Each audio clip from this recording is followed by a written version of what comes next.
بسم اللہ الرحمن الرحیم۔ السلام علیکم دوستو، آپ کو نصیحت چینل پر خوش آمدید۔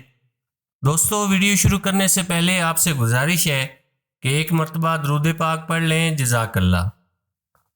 دوستو، آپ نے مجنوں کے بارے میں تو سنا ہوگا کہ وہ کس قدر لیلا سے محبت کرتا تھا۔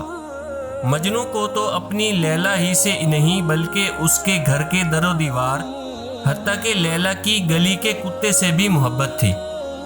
ایک مرتبہ لیلا کی گلی کا کتا مجنوں کو نظر آیا تو اس کو چومنے لگا۔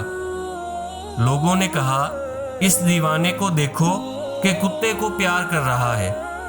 تو مجنوں نے کہا، یہ تم کو نجس اور گندا نظر آ رہا ہے، مگر میری آنکھ سے دیکھو تو اس کی قدر و محبت کا پتہ چلے کہ یہ لیلا کی گلی سے آیا ہے۔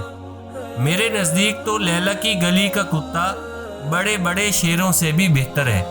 ایک دفعہ مجنوں لیلا کے گھر کا چکر لگا رہا تھا اور اس کے در و دیوار کو چوم رہا تھا، تو لوگوں نے اس کو ملامت کرنا شروع کیا کہ دیوانے، اس دیوار کو چوم رہا ہے اور اس کو بوسہ دے رہا ہے۔ تو مجنوں نے کہا کہ میں اس دیوار کو نہیں چوم رہا، گھر کا طواف نہیں کر رہا، بلکہ اس گھر کے اندر جو بیٹھی ہے اس کا طواف کر رہا ہوں۔ اے میرے بھائی، وہ تو مجنوں تھا، پاگل تھا، دیوانہ تھا، لیکن تو کیوں اس دنیا سے اپنا دل لگا رہا ہے؟ یہ دنیا اور اس کی ہر چیز فانی ہے۔ بڑی بڑی ہستیاں آئیں اور چلی گئیں، کوئی بھی دنیا میں ہمیشہ رہنے کے لیے نہیں آیا۔ اپنا زندگی کا سفر پورا کر کے ہر کوئی یہاں سے کوچ کر جائے گا۔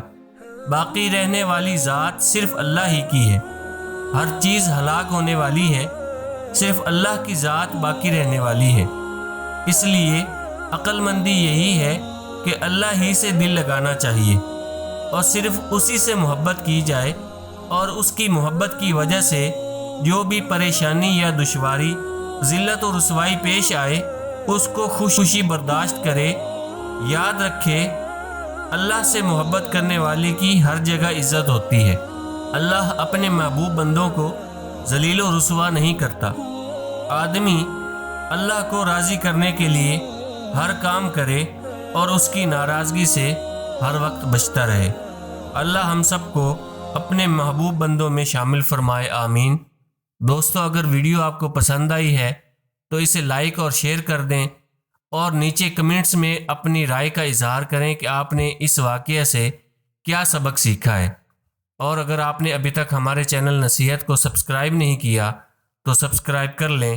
جزاک اللہ۔